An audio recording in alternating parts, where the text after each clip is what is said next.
Morning সবাইকে।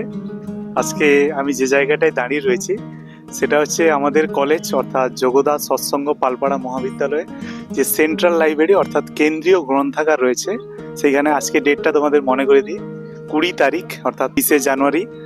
তো আজকে আমাদের রয়েছে বুক এক্সিবিশন, অর্থাৎ যেমন স্যার বললেন যে এবং আজকে আমাদের বুক এক্সিবিশন শুরু হচ্ছে। এই বুক এক্সিবিশনের বিশেষ গুরুত্ব হচ্ছে যে আমরা যখন দেখছি যে কিছু কিছু বই হয়তো স্টুডেন্টরা ভালো বই আছে, কোর রেফারেন্স বুক আছে বা বিভিন্ন বিশিষ্ট ব্যক্তির উপর বই আছে, কিন্তু স্টুডেন্টরা হয়তো সেগুলো দেখতে পাচ্ছে না বা জানতে পারছে না।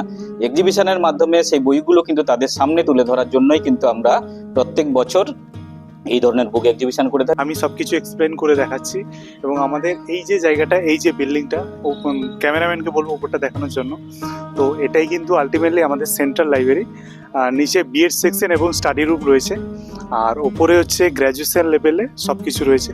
তো এই জায়গায় আমাদের জাস্ট কিছুক্ষণের মধ্যে ঠিক 12টা 15 নাগাদ আমাদের আজকে উদ্বোধন হবে এই এক্সিবিশনে। এটা হচ্ছে যে জায়গাটায় অনুষ্ঠানটা হবে, এটা হচ্ছে সেই জায়গা। তো এখানে ভেতরে আসতে বলবো। প্রথমত লোকাল হিস্ট্রির ওপর বিভিন্ন বইগুলি রয়েছে। যেমন যদি আমি প্রথমেই দেখাই, এখানে বইটি রয়েছে যেমন পটাশপুরের সেকালেকাল, মানে বর্তমান পটাশপুর এবং আগের পটাশপুর, অনেক হিস্ট্রি। তারও আরও অনেক বইগুলি রয়েছে, যেমন এখানে কেলেঘাই নদী যেমন হচ্ছে আমাদের অন্যতম এখানকার একটি নদী, তো নিয়ারেস্ট বলা যেতে পারে সেইখানে। আরও এদিকে আসবো দাঁতনের, অর্থাৎ দাঁতনে যে একটা ঐতিহাসিক জায়গা, সেই জায়গার উপর অনেক কিছু বই রয়েছে। তো সব স্টুডেন্টদের বলবো, একটাই রিকোয়েস্ট করব, তোমরা অবশ্যই সেন্ট্রাল লাইব্রেরিতে আসো। তার আজ থেকে এবং 22 পর্যন্ত, জানুয়ারি পর্যন্ত এই বুক এক্সিবিশনটা হবে। আরও বিভিন্ন ধরনের কম্পিটিটিভ এক্সাম, যেমন WBCS থেকে শুরু করে এখানে অনেক বইগুলো কালেকশনও রয়েছে। তো আরও এদিকে যে বঙ্কিম লার্নিং সেন্টার, এখানে বঙ্কিমের বিভিন্ন লেখাগুলি এইখানে হচ্ছে তোমরা দেখতে পাবে। আর এই জায়গায় যদি দেখাই, এখানে কিন্তু পুরো যে বঙ্কিমের, এখানে প্রথম বইটা যেমন হচ্ছে অমিত্র সুদন ভট্টাচার্য, এটাও অন্যতম একটি বই। তো এখানে পুরো বঙ্কিমের কালেকশনগুলি রয়েছে।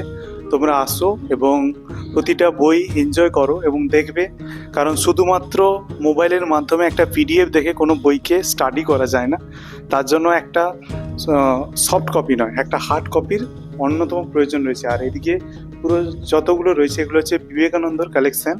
তো তোমরাই দেখতে পাচ্ছ, book exhibition from January 20 to 22nd 2025 on Swami Vivekananda. এই পোস্টারটি তোমাদের আমি ডিসপ্লেতে দিয়ে দিচ্ছি, অবশ্য তোমরা আসবে যারা যারা এই কলেজের স্টুডেন্ট। অসংখ্য ধন্যবাদ জানাবো এবং আজকের ভিডিওটা এখানেই শেষ করব এবং তোমরা ইনাগুরেশন প্রোগ্রামটা দেখতে থাকো।